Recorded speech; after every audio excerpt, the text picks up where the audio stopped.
Hi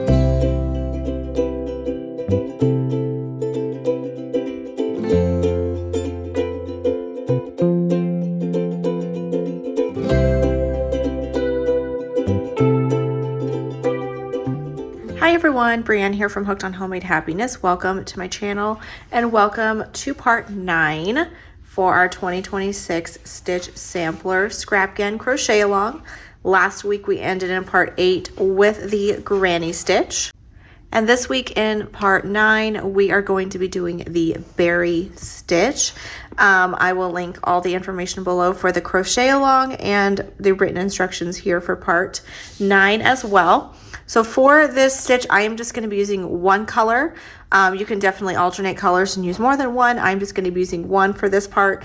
And I'm also going to go back to my J 6mm crochet hook. So I joined my new color and replaced my stitch marker to mark row 1 of the berry stitch. And here for our first row, we are just going to do a row of single crochet. So I'm going to chain 1 and turn.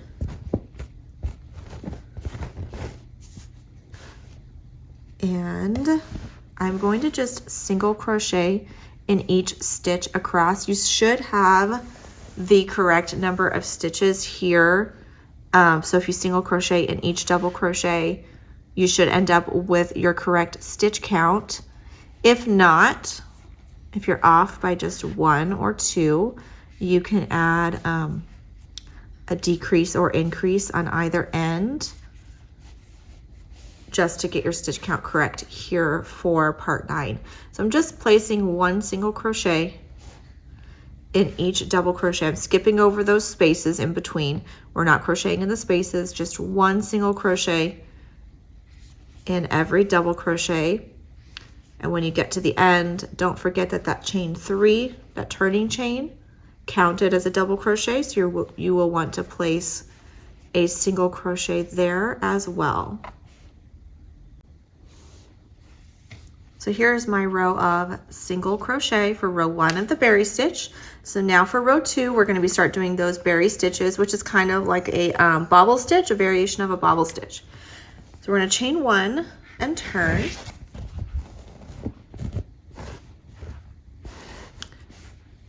And I'm going to single crochet in the first stitch. Chain 1 does not count, so we're starting in that very first stitch there. And then I'm going to berry stitch in the next. So I'm going to yarn over, insert my hook into the next stitch here, and pull up a loop. I have 3 loops on my hook. I'm going to yarn over and pull through just 1, kind of like a little chain 1 in the middle of that there. Then I'm going to yarn over and insert my hook back into the same stitch again, and pull up a loop. And I have 5 loops on my hook. Yarn over, pull through all 5, and then single crochet in the next. So you can see on the other side is kind of where that little texture pops through for the berry stitch. I'm just going to alternate single crochet and berry stitches across the row. So here's my single crochet, berry stitch in the next. Yarn over, insert your hook into the next stitch, and pull up a loop. Yarn over, pull through 1 loop on your hook. Now yarn over and insert your hook back into the same stitch. Pull up a loop. There's 5 loops on your hook. Yarn over, pull through all 5. Single crochet in the next. So you can't really see much on this side. The texture really pops out on that other side. So make sure that as you're doing this berry stitch, you are on the wrong side, because you want the texture from the berry stitch on the same side as your flowers and your diamond stitch, making sure that it's all on the right side of your work. So I'm going to berry stitch again, yarn over, insert your hook, pull up a loop, yarn over, pull through 1, yarn over, insert your hook, pull up a loop, yarn over, pull through all 5. And then single crochet in the next. Berry stitch in the next. Single crochet in the next. And then berry stitch. So you're going to repeat this across your row until you have 2 stitches remaining. So continue to alternate your single crochet and berry stitch until there are 2 stitches remaining in your row.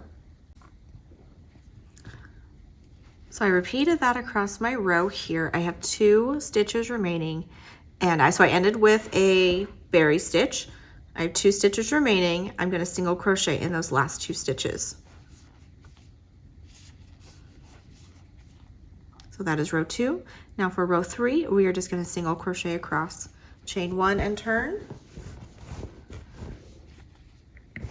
And then single crochet, starting with the very first stitch. The chain 1 does not count.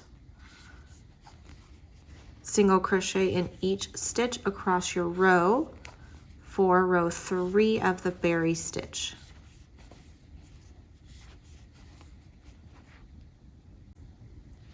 So here's row 3, that row single crochet, and now you can really see those berry stitches start to pop out. I like it because they're just kind of subtle, just a cute little texture to add to a project.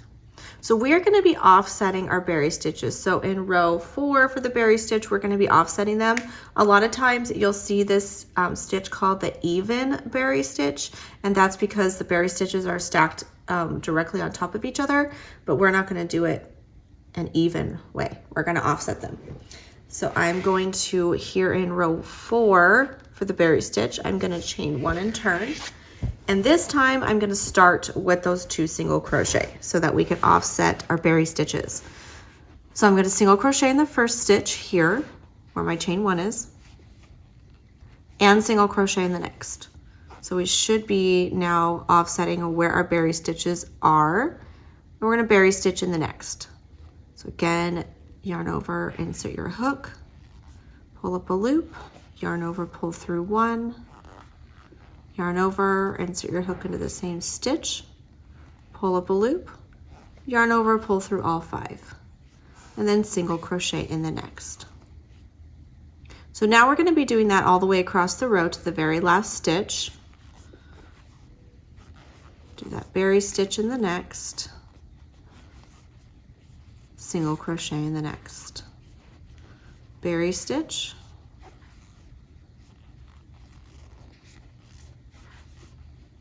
and then single crochet. So repeat that all the way across your row for row 4. So there's row 4. I ended with 1 single crochet in that last stitch there. So for row 5, I'm going to single crochet. So I have a chain 1, turn, and single crochet starting with the very first stitch in each stitch across your row, 1 single crochet in each stitch all the way across in row 5. So here is row 5 with that row of single crochet, and this is our pattern repeat for the remainder of the berry stitches. So you could see how they're just offset from one another. So now when you do your repeat, we'll repeat row 2 where you start with 1 single crochet and you'll end with the 2 single crochet in the row. And then the other berry stitch row will start with the 2 single crochet and then we'll end with the 1 single crochet. So just continue alternating those rows, repeating these first 4 rows with the row of berry, single crochet, row of berry, row of single crochet. Repeat that all the way to row 9 or to any row that you would like. Just make sure to end on an odd number of rows, which will be your single crochet row. So here I have finished part 9 of that berry stitch. I worked that all the way to row 9, repeating those rows and offsetting those berry stitches. You can repeat this to any row you like. Just be sure to end on one of those single crochet rows for the berry stitch. It's such a cute little stitch, just adds a little pop of texture to a project. Very easy, doesn't take up too much yarn with these bobble stitches. Just a fun little stitch. All right, so that is it for part 9, and I will see you next week for part 10. you.